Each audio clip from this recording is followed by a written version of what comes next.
What's up, everybody? I'm Paris, and this is Keep It Social. And I have with me, as always, my co-host Terrence. What's up, Terrence? How you doing? I'm a little warm. It's hot outside, but I'm well. How are you today, Paris? You know what? I'm hot, but I'm cool.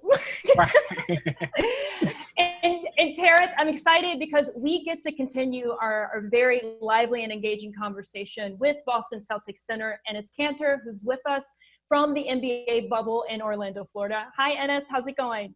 How you guys doing? Good, good. Thanks so much for taking the time to continue this conversation with us. And viewers, you can go check out the first part of our conversation with Enes in our last episode. So Enes, we've been talking to you about your activism and about how it hasn't been easy. It's definitely come with risk. And one thing that I've been thinking about and that Terrence has touched on in our previous conversation with you is how sometimes when you want to be a bold voice for social justice, for human rights, it comes with taking those risks. So I'm wondering just right off the bat, if you can help give some advice and guidance maybe to people right now who are wanting to speak out but are worried about what people are going to think, maybe their employer, maybe their communities, their families. How can you speak up and whisk away, I guess, some of those fears? How have you done that? I mean, because I could give you guys a couple examples of, just from the NBA. We all know that this is way bigger than us. This is way bigger than basketball. This is way bigger than NBA. It's cool and good when you go out there and score 20 to 30 points and everything, but it only affects you. But you know what? I feel like we need to do something bigger because we have a platform. When you're an athlete, and not just an athlete, when you're an athlete, actor, just a singer, rapper, you have a big platform.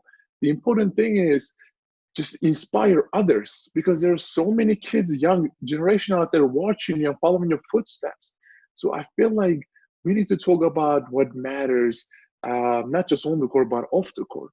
So I feel like the number one thing is don't be scared. Don't be scared to speak out because right now we have lots of issues are happening in America and all over the world, in my country, Turkey. So the number one thing is do not be scared to speak out. And I think the most important thing, other than not be scared, is educate yourself. You know, because I mean, I had so many conversations with my teammates and stuff. Right now, the books that they're reading, the documentaries that they're watching, it's just amazing.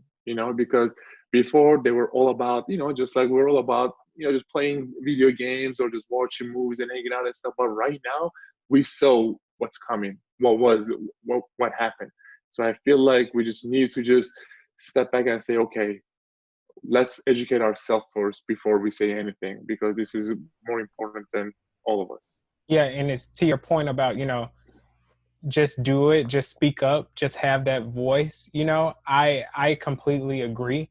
But I can't ignore the fact, that when you speak up about any type of systemic problem or anything that's wrong, in your circle, in your community, in your nation, that, there's going to be some backlash. And sometimes that backlash is on social media.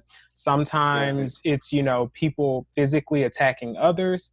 And sometimes it's, you lose, like Paris said, you may lose that connection with your own family, right? And I think, Right. when we list or when I read your story and heard about your relationship with your family, Mm-hmm. It really added on to so many other Right. experiences that I've heard of, all in the name of justice. And we should add, and I just wanted to add before you answer that, your father was released from prison last Right. month after he was acquitted of charges that he belonged to a terrorist group. Then the number one question I always get is, whichever team I go to, are you crazy? Because they're telling me, hey, look, you're an NBA player, just keep your mouth shut, play basketball, and just live a happy life. You make your millions. Why do you like talking about these issues? Your family's still there. But I understand it affects me and my family, but my family only one. My dad is only one. You guys know my story because I play in NBA because I have a platform. But there are so many thousands and thousands of people out there. Their situation is way worse than mine.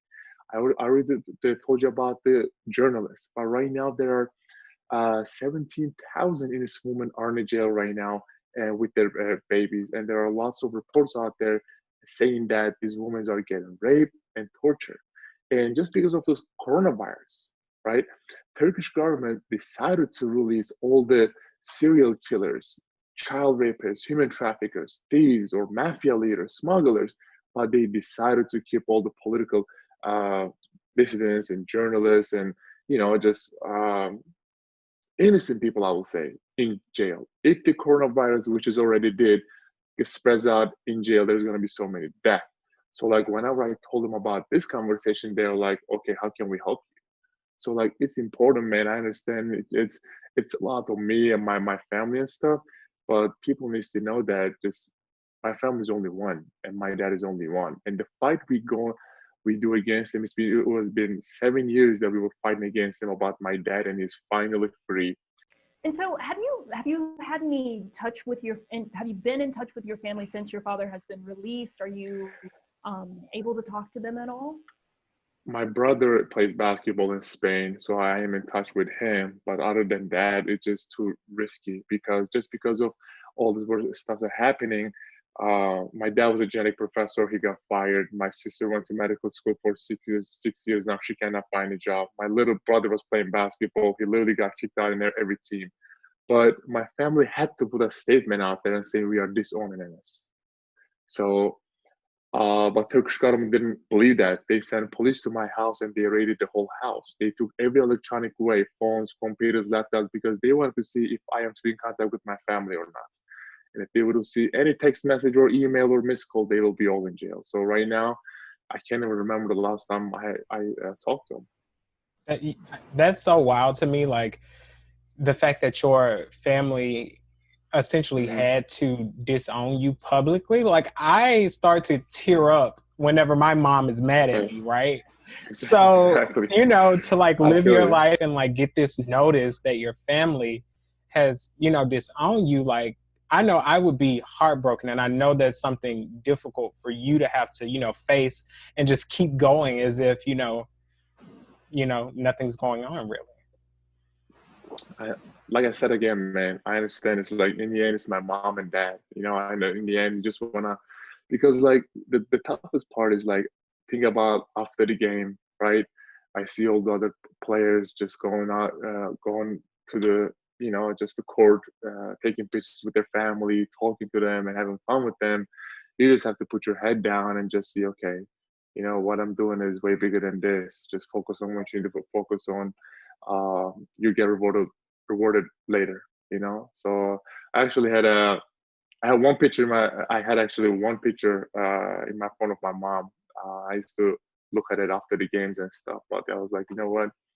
In the end, it's tough, but it's worth it. Well, we definitely feel for you there, Enes. And I mean, we can only imagine, or maybe not even imagine what that feels like. And I hope that they're proud of you as well. I'm sure, even with everything that's going on. And so, tell us a little about the "You Are My Hope" campaign. I mean, speaking of continuing to use your platform to help others, tell us about that. Tell us what the goal is and how people can pitch in. So whenever I had a conversation with my teammates or the coaches or the fans actually, or but not just them, but like some of the people, like some of the celebrities I know, or some of the people like lawmakers. I'm talking about senators, congressmen, congresswomen, and people in White House. They're like, we already know what's going on. We already know who's right, who's wrong. But how can we help you? That was one of the biggest reasons that I started this campaign. It's called "You Are My Hope" campaign. We are planning to collect signatures to put pressure on Turkish government to free all those political prisoners and journalists. And with those signatures, we are planning to go to United Nations, Human Rights Courts, European Union maybe, and White House and say, look, there's so many people behind this cause. So can we just do something about this? I think because there's so many people who are asking me, how can we help you? How can we help you? So that is the answer. youaremyhope.org, and just it will literally take you not even a minute to just just go out there and click it and sign your name. Well, we hope everyone watching will answer that call and join you. And Enes, we hope that you'll come back and continue this conversation with us sometime. Thank you. I hope so.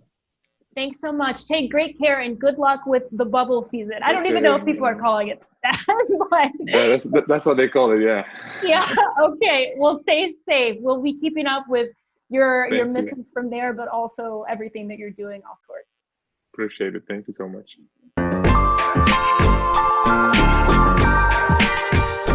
Well, that's it for us. Thanks so much for watching our two-part conversation with Boston Celtics center Enes Kanter. And don't forget to like, comment, and subscribe to all our social channels and let us know what you'd like to see on the show. We'll see you next time. And until then, Terrence, tell them what to do. Keep it social. Bye, friends.